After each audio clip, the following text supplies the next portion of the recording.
আপনাদের সবাইকে ধন্যবাদ জানানোর আগে একটা কথা পরিষ্কার করতে চাই। তরুণ যিনি আমার পরিচয় দিলেন, আমি এনডিএম এর চেয়ারম্যান, নিশ্চয়ই রাজনীতিবিদ, রাজনীতি করি, কিন্তু এই জায়গাটায় আজকে এই অনুষ্ঠানে হয়তো আরো বেটার পরিচয় হতো যে আপনাদের অনেকেরই আমি শিক্ষক, নর্থ সাউথ ইউনিভার্সিটির শিক্ষক। দুটো কন্ট্রাডিক্টরি জিনিস না, সো একটাকে লুকিয়ে আরেকটা বলার।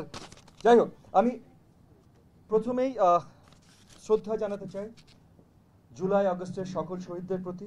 আমরা প্রথমে আলোচনা শুনেছি শহীদ আসিফ ইকবালের বাবার সন্তান হারানোর বেদনা কতখানি, সেটা উনি তুলে ধরেছেন। আপনারা যখন আন্দোলনে নেমেছিলেন, আপনাদের গায়ে যখন গুলি লেগেছে, আমিও আপনাদের সাথে ছিলাম, আমরা অনেকেই ছিলাম। কিন্তু আমরা যারা নিজেরা ছিলাম, আমরা যারা নিজেরা আহত হয়েছি, গুলিবিদ্ধ হয়েছি, অনেক কিছু হয়েছি, আমরাও কল্পনা করতে পারি না আমাদের সন্তান ওখানে যে গুলিবিদ্ধ হবে। সো যেই বাবা, যেই মা তার সন্তানকে উৎসর্গ করেছেন দেশের জন্য, দেশের জনগণের জন্য, আগে চলেন সবাই মিলে একবার তাকে জোরদার করতালি দিই।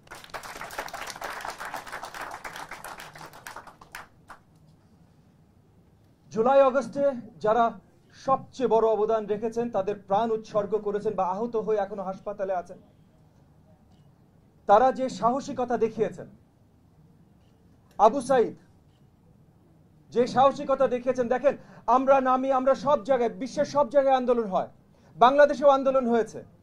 গত 15.5 বছর ধরে আজকে মঞ্চ উপবিষ্ট আছেন, আমি আছি, আমরা অনেকে এই ফ্যাসিস্ট সরকারের বিরুদ্ধে আন্দোলন করেছি। কিন্তু আবু সাইদ শুধু তাদের সাথে আন্দোলনে লিপ্ত হয়নি। আবু সাইদ যখন গুলি খেয়েছে, আমরা গুলি খেয়েছি, দৌড়ে ভিতরে ঢুকেছি, আবার বাইরে এসেছি, আবার আক্রমণ হয়েছে, আবার দৌড়ে ভিতরে ঢুকেছি। আমি ধরে নিচ্ছি আমার স্নেহের আদরের ছাত্ররা যারা এখানে আছেন, তারাও একই কাজটা হয়তো আপনারা বেশিরভাগ করেছেন। আবু সাইদ কিন্তু এই কাজটা করে নাই। আবু সাইদ বুক চেটিয়ে দাঁড়িয়ে গেছিল, মানে সে দাঁড়িয়ে গেছেই কিন্তু সেলফ স্যাক্রিফাইস, মানে সে শুধু যুদ্ধে যায়নি, কিন্তু মানে আমি যুদ্ধে গেছি, আমি গুলি করবো, আমার একটা মরার সম্ভাবনা আছে, কিন্তু আমি সেলফ স্যাক্রিফাইস, মানে আমি নিজেকে মারতে যাইনি, আমি স্যাক্রিফাইস কিছু দূর করতে রাজি আছি, কিন্তু আমি ধরেই নেইনি আমি স্যাক্রিফিশিয়াল ল্যাম্ব। কিন্তু আবু সাইদ এগুলো চিন্তা করে নাই, সে দাঁড়িয়ে গেছে, গুলি করো, কতগুলো করতে পারো। আবু সাইদের স্যাক্রিফাইস, বা এই যে আজকে আসিফ ইকবালের বাবা আছেন, আসিফ ইকবালের স্যাক্রিফাইস, যতগুলো নাম এখানে বলা যেতে পারে, এদের সবার স্যাক্রিফাইস, এদের সবার স্যাক্রিফাইসের মাধ্যমে আমরা এই হাসিনা সরকারের পতন ঘটিয়েছি। এইটা আমাদের সব সময় মনে রাখতে হবে। কারণ আমরা প্রথমেও যখন 5 তারিখ থেকে 8 তারিখ যখন নতুন অন্তর্বর্তীকালীন সরকারকে আমরা সবাই সাপোর্ট করে বসালাম, তাদের প্রতিও কিন্তু আমরা আকাঙ্ক্ষা রেখেছিলাম যে অন্য সব দায়িত্ব পরে, প্রথম দায়িত্ব অন্তর্বর্তীকালীন সরকারের প্রথম দায়িত্ব হবে যারা প্রাণ উৎসর্গ করেছে তাদের সঠিক সম্মান এবং তাদের পরিবারের দেখাশোনা করা, এটা হবে প্রথম দায়িত্ব। এবং দ্বিতীয় দায়িত্ব হবে যারা আহত হয়েছেন তাদের সুচিকিৎসা এবং তাদের পরিবারের দেখাশোনা করা। আমি এখনো আশা রাখছি যে অন্তর্বর্তীকালীন সরকার এই দায়িত্বগুলো সঠিকভাবে পালন করবেন। আমরা এখানে, আমি ধরে নিচ্ছি আপনারা অনেকেই বা সবাই এই জুলাই আগস্ট আন্দোলনের সাথে জড়িত ছিলেন। জুলাইয়ের 15, 16, 17 অনেক জায়গায় আমরা আন্দোলন করেছি। এই মঞ্চ উপবিষ্ট 2-1 আছেন যারা আমরা একসাথে রাজপথে ছিলাম। 18 তারিখে নর্থ সাউথ থেকে ব্র্যাক পর্যন্ত এই যে বাড্ডার রাস্তায় আমি আপনাদের সাথে ছিলাম। আমি জানি না অনেকে হয়তো আপনারা আমার সাথে ছিলেন, এই যে ওখানে তারা আছেন, আমার সাথে ছিলেন। আপনাদেরকে অসংখ্য ধন্যবাদ। আমি এই কারণে শুধু ধন্যবাদ দিচ্ছি না, মানে দেশের জন্য, জাতির জন্য ধন্যবাদ দিচ্ছি, আমি ব্যক্তিগত কারণেও ধন্যবাদ দিচ্ছি। কারণ প্রথম যখন আমার গায়ে গুলি লাগে, আমি বুঝতে না বুঝতে দেখে আপনারা সবাই আমাকে ঘিরে ফেলেছেন। আমি হয়তো আরো অনেক বেশি আহত হতে পারতাম, আমি হয়তো আরো বেশি হই নাই, কারণ আপনারা আমাকে রক্ষা করেছেন। তার জন্য আপনাদেরকে অসংখ্য সালাম এবং ধন্যবাদ। জুলাইয়ের 18 তারিখ এগুলো নিয়ে কথা হয়েছে, কিন্তু জুলাইয়ের 18 তারিখে যদি আপনারা না নামতেন, এই আন্দোলনটা বন্ধ হয়ে যেত, হয়তো বন্ধ হয়ে যেত, সেই তেজটা থাকতো না। এবং আপনারা যখন নেমেছেন, এখানে আরো কিছু ফ্যাক্টর আছে যে আপনারা কোনো স্বার্থ ছাড়া নেমেছেন। আমি বলছি না অন্য কেউ স্বার্থ দিয়ে নেমেছে, বাট 18 তারিখে যখন স্পেশালি আপনারা নামলেন, কোটা আপনাদের বিষয় না, প্রাইভেট বিশ্ববিদ্যালয়ের বিষয় কোটা ছিল না। সো আপনারা আসলে জাতির, দেশের জন্য নেমেছেন, কোনো একটা কনসার্ন নিয়ে, একটা ইস্যু নিয়ে নামেন নাই। এবং একই সাথে আপনারা যে পরিবার থেকে এসেছেন, সেই পরিবারগুলোর উপর যখন আঘাত এসেছে, তখন সরকার আসলে বোঝা শুরু করেছে কত ধানে কত চাল। তো আপনারা যদি আন্দোলনে না আসতেন তাহলে এই আন্দোলনটা হয়তো এত জলদি বা এই সময়ের ভেতরে সাকসেসের মুখ দেখতো না। সেই কারণে আপনাদেরকে ধন্যবাদ। একই সাথে আজকে যারা শিক্ষকরা আছেন প্রাইভেট ইউনিভার্সিটি, আমার কিছু কলিগস আমি সামনে দেখতে পাচ্ছি এবং অনেক কলিগস আছেন যারা আজকে এখানে দেখছি না, কিন্তু জুলাইয়ের মাসের শেষে অগাস্টের 3, 4, 5 তারিখ আমি তাদেরকে অনেকবার দেখেছি রাজপথে আছেন, আপনাদের সাথে আছেন। সেই সকল শিক্ষককেও আমি সালাম জানাই, স্যালুট জানাই, ধন্যবাদ জানাই। আজকে যারা আহত হয়ে হাসপাতালে আছেন, গত 2-3 দিনও এটা নিয়ে অনেক খবরে এসেছে, অনেক ধরনের এটা নিয়ে আলোচনা সমালোচনা সৃষ্টি হচ্ছে। আমি একদম শুরুতে মানে সরকার গঠন হওয়ার প্রথম সপ্তাহে সরকারি নেতৃবৃন্দের সাথে, অন্তর্বর্তীকালীন সরকারি নেতৃবৃন্দের সাথে আলোচনার সময় আমি বলেছিলাম যে আমাদের দেশে অনেক বড় বড় ব্যবসা প্রতিষ্ঠান আছে, আমাদের দেশে অনেক বড় বড় ব্যবসা প্রতিষ্ঠানগুলো অনেক জায়গায় অনেক খরচ করে। গুলশান বনানীতে হাঁটবেন, দেখবেন এক একটা রাস্তার দায়িত্ব তারা নিয়ে নিয়েছে।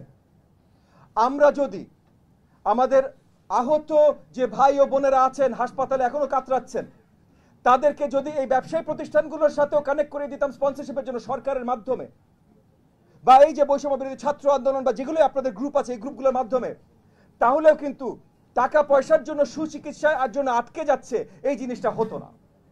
এবং আজ অবধি যারা আটকে আছেন, গত 3 দিন যারা তরপাচ্ছেন বা রাস্তায় নামছেন, এখনো কিন্তু সময় শেষ হয়ে যায়নি এই কাজগুলো করা যায়।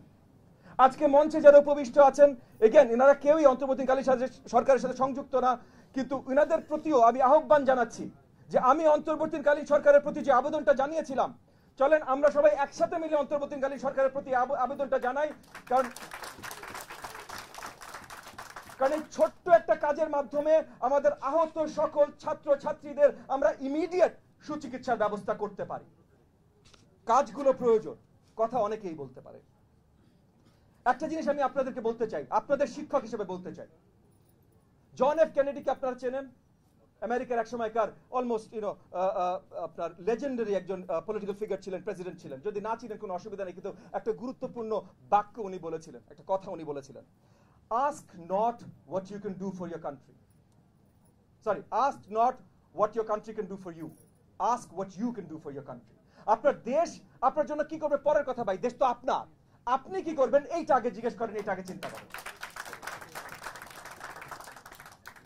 এই কথাটা বলার একটা ছোট কারণ আছে, একটা ছোট কারণ আছে এই কথাটা বলার। কারণ অনেকদিন ধরে আমি আপনাদেরও প্রাইভেট বিশ্ববিদ্যালয়ের অনেক ছাত্রছাত্রী, এগেন আপনারা অনেকে আমার ছাত্রছাত্রী, প্রাইভেট বিশ্ববিদ্যালয়ের অনেক ছাত্রছাত্রীর ভিতরে একটা আক্ষেপ দেখেছি, একটা দুঃখ দেখেছি, একটা কষ্ট দেখেছি যে আপনারা অনেক বড় অবদান রেখেছেন, আপনারা অনেক ত্যাগ স্বীকার করেছেন, কিন্তু সরকারি পর্যায়ে সম্মান হয়তো বেশি পেয়েছে পাবলিক বিশ্ববিদ্যালয়, বা সেটাও যদি বাদ দেয় একটা মাত্র বিশ্ববিদ্যালয়, ঢাকা বিশ্ববিদ্যালয়ের ছাত্রছাত্রীরা এটা পেয়েছে। এটা আপনার ভিতর আক্ষেপ, আমি আপনাদের সাথে পুরোপুরি একমত ভাই। এই আক্ষেপটা থাকার কারণ আছে, আপনারা অনেক বড় ত্যাগ স্বীকার করেছেন, কিন্তু এই আক্ষেপটা থেকে যদি আপনারা বলেন ওরা মন্ত্রী হয়েছে আমাকে মন্ত্রী বানাও, তাহলে আপনারা ঠিক ওই যে জিএফকে যে কথাটা বলছিল তার উল্টাটা বলছেন। আপনারা এই প্রশ্নটা করলেন না যে মন্ত্রী কার কার হওয়া উচিত ছিল, কে কে আসলে মন্ত্রণালয় চালাতে পারবে, তাহলে তাদেরকে মন্ত্রী বানাই, এই প্রশ্নটা করলেন না। বলে ওরা হয়েছে, দেশের কথা বাদ দাও, ওরা হয়েছে তো তাহলে আমাকে বানাবে না কেন? আপনারা যদি একটু কষ্ট করে, একটু, আপনারা অনেক মেধাবী আমি জানি, কারণ আমি আপনাদের শিক্ষক, আপনারা অনেক মেধাবী আমি জানি, একটু যদি চিন্তা করেন তাহলে দেখবেন এগেন আপনারা মন্ত্রী হবেন না তা না, এই দেশের সবচেয়ে বেশি মেধাবী কিন্তু এখন আপনারা। প্রাইভেট বিশ্ববিদ্যালয়ে ঢোকা অনেক বেশি কঠিন এবং পাস করা স্পেশালি অনেক বেশি কঠিন পাবলিক বিশ্ববিদ্যালয়ের থেকে। তো সবচেয়ে বেশি মেধাবী কিন্তু আপনারা। আগামী দেশ পরিচালনায় যারা আসবেন আপনাদের থেকেই বেশি আসবেন। আজকে তারা কিসের? আজকে আমরা দেশের জন্য করি। সো কি জানি বলছো, আপনারা যদি এই যে রেভলিউশন নিয়ে কথা হচ্ছে, রেভলিউশন এগেন আমার আগে একজন বক্তা বলে গেছেন যে আমরা সঠিকভাবে দেখা উচিত, এটা হয়তো গণ অভ্যুত্থান ছিল বা আপরাইজিং ছিল, রেভলিউশন হয়তো ছিল না। ঠিক আছে, আমরা ভাষাগত সমস্যায় না যাই, যদিও আমি তার সাথে একমত, বাট আমরা ভাষাগত সমস্যায় না যাই।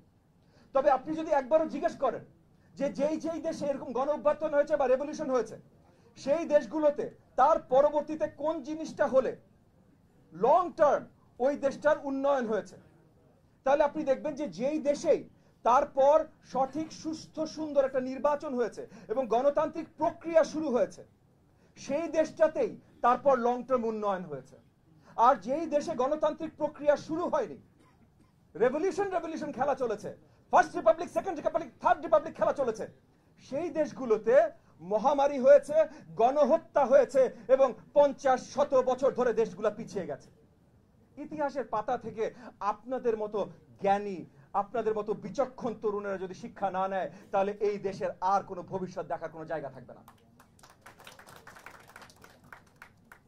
আমি ছোট্ট করে একটু বলি, আমি যদি আপনাদের জায়গায় থাকতাম, তাহলে হয়তো আমি এখন চাইতাম প্রথমে ওই যে দুটো আমাদের ডিমান্ড ছিল, একদম প্রথম ডিমান্ড, যে যারা সবচেয়ে বেশি ত্যাগ স্বীকার করেছে তাদের সম্মান, তাদের পরিবারের দেখভাল।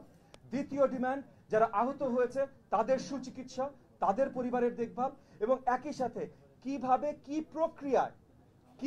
প্রক্রিয়ায় আমরা জনগণের ক্ষমতা জনগণের হাতে ফিরিয়ে দিতে পারি, সেইটা নিয়ে সঠিক পর্যায়ে আলোচনা। ঝগড়া না, বিবাদ না, কোনো ধরনের বিভেদ যেন সৃষ্টি না হয়, সবাই আমরা একত্রিত থাকবো। কারণ একত্রিত থেকেছিলাম বলেই কিন্তু শেখ হাসিনা ফ্যাসিস্ট সরকার পতন ঘটাতে পেরেছিলাম। যখন 18 তারিখে আপনারা নেমেছিলেন, আমার মনে আছে ভাই, আমি বাড্ডা নর্থ সাউথের সামনে থেকে নাকি যমুনা ফিউচার পার্কের সামনে থেকে আপনাদের সাথে আসলাম। আমি জিজ্ঞেস করলাম তোমরা কি করতে চাও?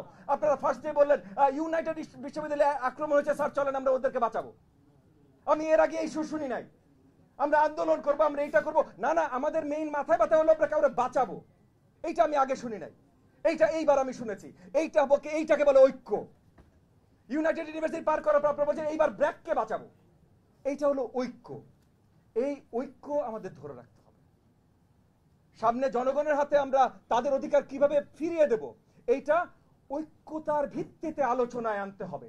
আমরা যদি বলি সরকার সম্বন্ধে কেউ কথা বলে এই ও খারাপ, শুধু সরকারের ভালো বলতে হবে, না ভাই, সরকার তো আমার সরকার, আমার সরকারের সব গুণগান আমি সারাক্ষণ গাইতে হবে না তো। এখন তো বিদেশি কেউ নাই, এখন কেউ এসে বলছে আমি ভারতের কোটায় মন্ত্রী, কেউ বলছে এখন না, তাহলে সব তো আমরা, তাহলে আমাদের সরকারকে আমরা বলবো না তো কে বলবে ভাই, যে কোন জিনিসটা কিভাবে করলে ভালো হয়। এবং এটাও জোর করে বলা না, যে কোর্ট দখল করা না, যে এইটা ওইটা দখল করা না, একসাথে আলোচনায় বসা। এবং এই জায়গাটা থেকে আমি মনে করি আপনারা প্রাইভেট বিশ্ববিদ্যালয়ের স্টুডেন্ট অ্যালায়েন্স বা জাস্ট প্রাইভেট বিশ্ববিদ্যালয়ের ছাত্রীরা আপনারা বড় একটা অবদান রাখতে পারেন। সেইটাই আমরা দেখতে চাই। এখনো সময় আপনাদের to act now, to act strong and to act for your nation. আপনাদের সবাইকে অসংখ্য ধন্যবাদ। আসসালামু আলাইকুম। ধন্যবাদ আমাদের সম্মানিত শিক্ষক জনাব